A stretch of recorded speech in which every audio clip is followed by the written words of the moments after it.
بے شک جب یہ پاکستان کا آپ جغرافیہ دیکھیں تو جب اس کو پاکستان کا نام دیا گیا، جب 1935 میں چودھری رحمت علی نے اس کا نام تجویز کیا، بہت ساری روایات میں یہ بھی آتا ہے کہ 1928 میں ایک کاظمی صاحب ایبٹ آباد کے رہنے والے تھے، جنہوں نے اس وقت کی یونائٹڈ انڈیا کی جو گورنمنٹ تھی ان کو ایک لیٹر لکھا تھا کہ میں ایک میگزین نکالنا چاہتا ہوں جس کا نام پاکستان ہوگا۔ اچھا زبردست، ماشاءاللہ۔ وہ چونکہ اس وقت کاپی رائٹ کا کوئی آپشن موجود نہیں تھا تو اس وجہ سے وہ ان کا نام دب گیا، تو وہ 1935 میں چودھری رحمت علی جو کہ آکسفورڈ یونیورسٹی کے اسٹوڈنٹ تھے اس وقت، ان کی وجہ سے پھر جو ہے نا وہ ان کا نام آ گیا کہ انہوں نے پاکستان کا نام تجویز کیا تھا۔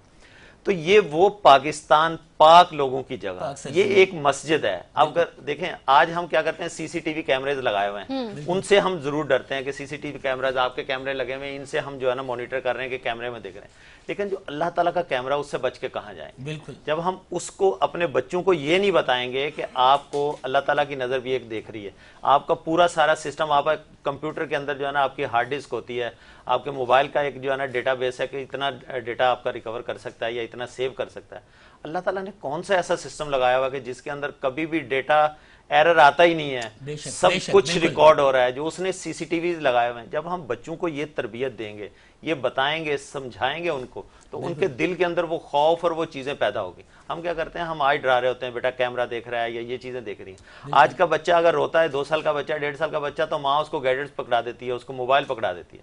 ایک وقت وہ تھا کہ جب ماں تلاوت قرآن پاک کرتی تھی، بچہ پیدا ہوا 15 پارے کا حافظ۔ یہ وہ دور تھے جب بچوں کی تربیت کی جاتی تھی، اور آج ہم کیا کہتے، بچوں کو 1 سال کا بچہ، 1.5 سال کا بچہ، اس کو موبائل پکڑا دیتے ہیں۔ ہاں بالکل، ایسا دیکھا ہے کہ کھانا نہیں کھا رہے لوگ، موبائل میں کارٹون ہے، اب وہ کارٹون دیکھتے ہوئے کھانا کھا رہے ہیں۔ سہاگا، پھر ہم بچوں کی تربیت کرنے کی بجائے ان کا کیریئر، ان کا مستقبل داؤ پہ لگا دیتے ہیں۔ ہم ایک کیا کہتے ہیں کہ KG1 میں، اور اس سے پہلے نرسری اور پلے گروپ، اور اس میں بچوں کو اسکول بھیج دیتے ہیں۔ اب بیبی سیٹر جو ہے نا وہ کیا خیال کرے گی؟ جب ایک ماں اپنے بچے کی، اپنی اولاد کی تربیت نہیں کر سکتی تو پھر دوسرا کیا کرے گا؟ آج کل کے اسکول جو دیکھیں 120 گز کے گھر میں اسکول کھلے ہوئے، وہ بچوں کی تربیت کر رہے ہیں۔ کیا تربیت کر رہے ہیں؟ وہ وہاں پر فیشن شو ہو رہے ہیں، والدین کو لبھانے کے لیے پیرنٹس ٹیچر میٹنگ رکھی جا رہی ہے ہر ہفتے کو، پیر کو، سنڈے کو، کوئی ایسا دن رکھا ہے۔ اور دوسری بات، جو وہاں پہ پڑھانے والی ٹیچرز ہیں، اگر آپ ان کی تعلیم دیکھیں تو وہ بھی کوئی میٹرک پاس سے، کوئی انٹر پاس سے۔ تو یہ دیکھیں استاد کا سب سے زیادہ افسوس کی بات یہ ہے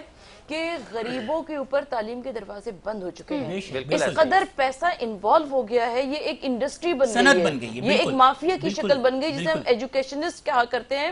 اور اس سے پہلے غریب کا بچہ بھی ڈاکٹر بن جایا کرتا تھا، غریب کا بچہ بھی انجینئر بن جایا کرتا تھا، لیکن اب جو طبقاتی تعلیمی نظام بن گیا ہے، اس کی وجہ سے غریبوں کے اوپر علم کے دروازے بند ہو گئے ہیں، اور صرف پرائیویٹ یونیورسٹیز کے نام پر بڑے بڑے امیر لوگوں کے لیے ان کے بچے پڑھ رہے ہیں، اور علم کے جو ڈگریاں آج آپ جو ڈگریاں مل رہی ہیں نا، یہ بیسیکلی آپ کے تعلیمی اخراجات کے وہ رسیدیں ہیں، آپ نے کتنا خرچ کیا، اور یہ بعد میں وصول کیے جاتی ہیں، بعد میں وصول کی جتنا پیسہ آپ لگا رہے ہیں پھر وہ بالکل ایسا ہی ہے۔ بزنس ہے یہ بھی، وہ یہی تھا کہ بچوں کو ہم تربیت کیا دیں۔ جب اس طرح کی تربیت ہوگی، جب ہم بیج بوئیں گے کپاس کا، تو ہم وہاں سے گنے کی یا گندم کی امید کیسے رکھ سکتے ہیں کہ وہاں پر؟ اور آپ نے بہت اچھی بات کہی، اور آپ نے بھی جو بیچ میں انٹرپٹ کر کے اضافہ کیا، میں اب آپ سے ہی آپ کی طرف ایک سوال لے کر آتا ہوں۔ کیا آپ سمجھتی ہیں کہ دور جدید کی مائیں وہ کردار ادا کر رہی ہیں بچوں کی تربیت میں، جو ہم کہا کرتے تھے کہ بچے کی پہلی درسگاہ جو ہے وہ ماں کی گود ہے؟ دیکھیے، دور جدید کی ماں مجھے نہیں معلوم کہ وہ کردار ادا کر رہی ہے یا نہیں کر رہی ہے، اس لیے کہ میں اس وقت بہت سارے ٹی وی چینلز کے اوپر مصروف ہوں، میں دیکھتی ہوں کہ بہت سارے بچے آتے ہیں وہاں، ڈیبیٹ سیگمنٹس میں بھی آتے ہیں، وہ اپنی صلاحیتوں کو بھی استعمال کرتے نظر آتے ہیں۔ تو وہ نوجوان جن کے پاس بہت ساری دلچسپیاں تھیں، لیکن اس کے باوجود وہ ایک پازیٹیو سرگرمی میں مشغول اور مصروف ہے، تو یہ بات بھی مد نظر رکھنی چاہیے۔ لیکن اس کے باوجود ہمیں یہ بات بھی مد نظر رکھنی چاہیے کہ آج کے دور میں ماں بڑی مصروف ہو گئی ہے، اور جب ماں مصروف ہو گئی ہے تو اس کے پاس اپنے گھر کے لیے، اپنے بچوں کے لیے ٹائم نہیں ہے۔ میں سب سے زیادہ جو بات کروں گی کہ اس وقت مہنگائی بہت زیادہ ہو گئی ہے، اور اتنی زیادہ مہنگائی ہونے کی وجہ سے مرد بھی کمانے کے لیے نکلتا ہے، عورت بھی کمانے کے لیے نکلتی ہے، بچے بھی کچھ نہ کچھ کرنے کی کوشش کرتے ہیں۔ اچھا، پہلے زمانے میں کم میں بھی گزارا ہو جایا کرتا تھا، اب گزارا برکتیں ہوا کرتی تھی، برکتیں اس لیے ہوا کرتی تھی کہ اگر روٹی بھی پکتی تھی تو وہ قرآن کی تلاوت پہ پکا کرتی تھی، سبحان اللہ، گانے کی جھنکار پہ نہیں پکا کرتی تھی۔ شیراز کا ایک نانبائی تھا، میں نے حکایات میں پڑھا، واقعات میں پڑھا کہ شیراز کا ایک نانبائی تھا، وہ وضو کر کے روٹی پکایا کرتا تھا اور قرآن کی تلاوت کے ساتھ روٹی پکایا کرتا تھا۔ وہ کہتا تھا نہ جانے کہاں کہاں کن کن گھروں میں یہ روٹی جائے گی، کن کن پیٹوں میں روٹی جائے گی۔ اور آج کا یہ دور ہے کہ آپ کسی رکشے میں سفر کریں تو اس میں بھی میوزک لگا ہوا ہے، آپ کسی بس میں سفر کریں تو اس میں میوزک لگا ہوا ہے، آپ کسی دکان پر جائیں تو وہاں بھی میوزک لگا ہوا ہے۔ تو آپ جب اپنے بچوں کو گناہ پر پال رہے ہیں، حرام پر پال رہے ہیں، تو پھر ان سے کیسے یہ امید کر سکتے ہیں کہ وہ آپ کو نیکی کا سفر طے کر کے دکھائیں گے؟ بالکل درست بات۔ اور یہاں میں کہنا چاہوں گا کہ اس چھوٹی سی گفتگو کو اگر 2 مصروں میں کاؤنٹ کروں تو کہیں نہ کہیں ہم سب بڑے ہی مجرم ہیں ان بچوں کے۔ اور میں 2 مصروں میں ایک بات کہہ کر ہم بریک پہ جائیں گے، وہ یہ کہ میرے دل کے کسی کونے میں ایک معصوم سا بچہ بڑوں کی دیکھ کر دنیا بڑا ہونے سے ڈرتا ہے۔ تو اللہ تعالیٰ بچوں کو بڑا ہونے سے وہ ڈرتے ہیں کہ اس دنیا میں بڑے ہو کر ہم بھی ویسے ہی ہو جائیں گے۔ ملتے ہیں ایک چھوٹے سے بریک کے بعد۔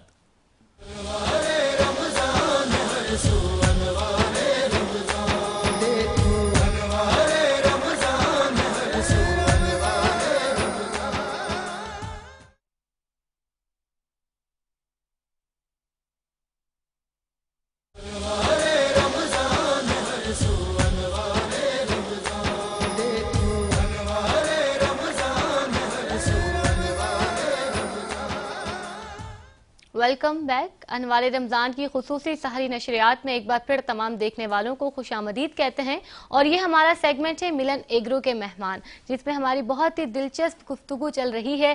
لیکن بیچ میں ایک وقفہ لیتے ہیں، اس گفتگو کے درمیان بھی اور چلتے ہیں۔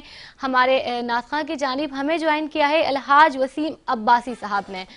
خوش آمدید آپ کو بھی ہماری اس نشریات میں۔ السلام علیکم۔ اور ہم چاہیں گے کہ آپ کوئی کلام سناتے ہیں۔ وعلیکم السلام ورحمۃ اللہ۔ بہت شکریہ کہ اس خوبصورت محفل کا میں حصہ ہوں۔ اللہ سب کو برکتیں عطا فرمائے۔ آمین آمین۔ ہر ذرہ جہاں مہر ہے، ہر خار کلی ہے، ہر ذرہ جہاں مہر ہے، ہر خار کلی ہے، ہر ذرہ جہاں مہر ہے، ہر خار کلی ہے، وہ تیری گلی تیری گلی تیری گلی ہے، وہ تیری گلی تیری گلی تیری گلی ہے، بن مانگے ہی بھر دیتے ہو تم منگتوں کی جھولی، تم منگتوں کی جھولی،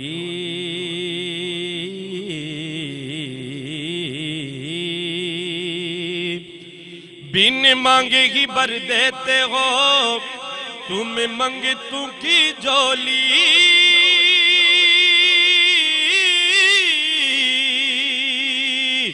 بن مانگے ہی بھر دیتے ہو تم منگتوں کی جھولی،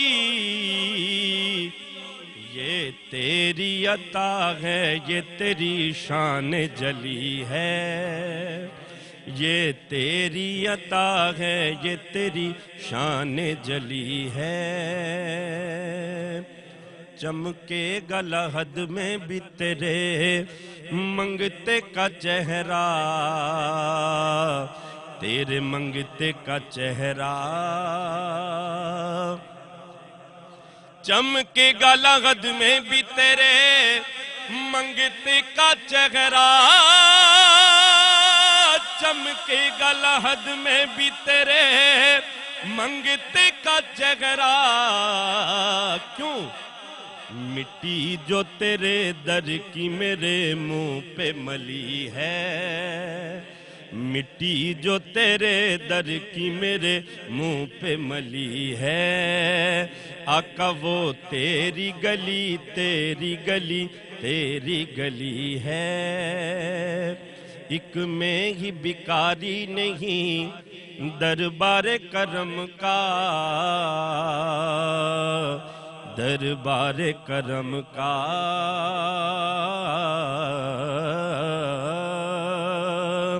ایک میں ہی بھکاری نہیں دربار کرم کا، ایک میں ہی بھکاری نہیں دربار کرم کا، دنیا اسی دہلیز کے ٹکڑوں پہ پلی ہے، دنیا اسی دہلیز کے ٹکڑوں پہ پلی ہے، جس نے مجھے ایک ذرے سے ہے مہر بنایا، ہے مہر بنایا، جس نے مجھے ایک ذرے سے ہے مہر بنایا، جس نے مجھے ایک ذرے سے ہے مہر بنایا، وہ پیر میرا مہر علی، مہر علی ہے، وہ پیر میرا مہر علی، مہر علی ہے، وہ تیری گلی تیری گلی تیری گلی ہے۔ بہت خوب، بہت خوب۔ بہت ہی خوبصورت گفتگو کا سلسلہ ہمارا جاری ہے۔ ہمارے دو بہترین مہمان ملن ایگرو کے مہمان جو ہمارے سیگمنٹ میں موجود ہیں، اور ہم ہمیشہ کہتے ہیں کہ ملن ایگرو کے مہمانوں سے ہوگی ملاقات، امن کے پیام اور سلامتی کی سوغات۔ تو نور فاطمہ پلیز آئیں دوبارہ مہمانوں ہم آتے ہیں ہمارے مہمان کی جانب، اور جب ہم بریک پر گئے تھے تو گفتگو کا سلسلہ ہمارا تو نہیں رکا تھا لیکن وہاں رک گیا تھا، اور ہمارے جو صدیق سرور صاحب یہاں پہ موجود ہیں ان کا کہنا یہ تھا کہ مہنگائی نہیں ہے۔ تو ہم جانتے ہیں جو انہوں نے یہ بات کہی تھی، یہ کیسی بات آپ نے کہہ دی؟ وہ لوگ پریشان ہو گئے کہ آپ یہ کیا کہہ رہے ہیں، مہنگائی نہیں ہے، یہ حکومت کے آدمی تو نہیں ہے۔ بیسیکلی نور فاطمہ ہے کیا کہ ہم نے اپنی خواہشات کو بڑھا لیا ہے۔ غربت جو ہے نا وہ خواہشات کے پورا نہ ہونے کا نام ہے، اور خواہشات کبھی بادشاہوں کی بھی پوری نہیں ہوتی۔ بے شک۔ ہم کیا کرتے ہیں کہ جب تک ہماری ٹیبل کے اوپر، دسترخوان کے اوپر 10 قسم کے انواع و اقسام کے کھانے نہ ہوں، ہمارا روزہ افطار نہیں ہوتا۔ ایک کھجور سے آپ روزہ افطار کریں، آپ کھانا کھائیں۔ جس طرح سے فروٹ کے بائیکاٹ کی بات کی جا رہی ہے، تو اسی طرح سے دیکھیں اب جب ماں، آپا نے بڑی اچھی بات کی تھی کہ جب سورہ فاتحہ کی تلاوت کر کے آٹا گوندے گی، جب ہمارے رزق کے اندر برکت نہیں رہی تو ہم جتنا بھی کماتے رہیں، جتنا بھی خریداریاں کرتے رہیں، تو کبھی بھی ہم غربت کا رونا روتے رہیں گے۔ ہم لوگ کبھی بھی برکت کی دعا نہیں کرتے جب تک ہمارے کھانوں میں، ہمارے گھروں میں برکت نہیں ہوگی۔ ہماری جب زندگیوں میں اسلام نہیں ہوگا، جب تک ہم اسلام سے دور رہیں گے تو ہمیں ہر چیز اچھی نہیں لگے گی، غربت بھی لگے گی، اپنی کمائی بھی کم لگے گی، اپنے خرچے بھی زیادہ لگیں گے۔ لیکن جب آپ اپنی زندگی کے اندر ایمان، دین کی بات لے کے آئیں گے، اپنے بچوں کے اوپر، آپ اپنی ساری زندگی کے اوپر دین کو امپلیمنٹ کر لیں گے، تو آپ کو کبھی بھی غربت محسوس نہیں ہوگی۔ بالکل ایسا ہی ہے، کافی حد تک درست بات کہی سر نے۔ بالکل کوئی شک نہیں کہ ہم لوگ خواہشات کے غلام ہوتے جا رہے ہیں۔ بالکل ایسا ہی۔ اس کائنات میں اے جگر کوئی انقلاب اٹھے گا پھر کہ بلند ہو کے بھی آدمی ابھی خواہشوں کا غلام ہے۔ جگر مراد آبادی صاحب نے بالکل صحیح کہا تھا۔ جی آپ میم کی طرف جائیں گی نور؟ ہاں میم کی طرف چلتے ہیں، اور میں کیونکہ آپ نے بہت ہی خوبصورت بات کہی تھی، جب خواتین کی بات چل رہی تھی تو آپ نے کہا کہ ہماری جو خواتین ہیں وہ آج کل نہ اس طرح سے تلاوت قرآن پاک کا اہتمام کرتی ہیں، نہ ہی اس طرح سے آیات پڑھتی ہیں کہ جو ہمارے رزق میں برکت پیدا کرے یا ہماری جو اولادیں ہیں ان میں وہ چیز ٹرانسفر ہو۔ تو ایسی کون سی چیزیں ہیں جو ان کو اپنانی چاہیے، وہ جس کے ذریعے اس طرف راغب ہوں اور وہ دوبارہ سے جو ہماری ہوتی تھی سیرت سیدہ فاطمہ تو زہرا رضی اللہ تعالیٰ عنہا کے پاک دامنی کے جو واقعات ہیں، ان کی جو کہانیاں ہیں، ان کی جو حیا کی باتیں ہیں، ان کی جو تلاوت قرآن پاک کی باتیں ہم سنتے ہیں، تو ہم بھی اس نقش قدم پر چل سکیں پھر؟ دیکھیں سب سے پہلے بات تو میں یہ کہنا چاہوں گی کہ ہمارے پاس رول ماڈلز کی کمی نہیں ہے، ہمارا دامن بھرا ہوا ہے، اور آقا دو جہاں صلی اللہ علیہ وآلہ وسلم اور ان کا پاک گھرانہ جو ہے ہمارے لیے باعث مشعل ہدایت ہے۔ ام المومنین ملکۃ العرب خدیجہ الکبریٰ سلام اللہ علیہا کی عظیم زندگی اور آقا دو جہاں صلی اللہ علیہ وآلہ وسلم کی یعنی کامیاب ترین انسانوں میں سر فہرست آقا دو جہاں صلی اللہ علیہ وآلہ وسلم کی ذات گرامی ہے،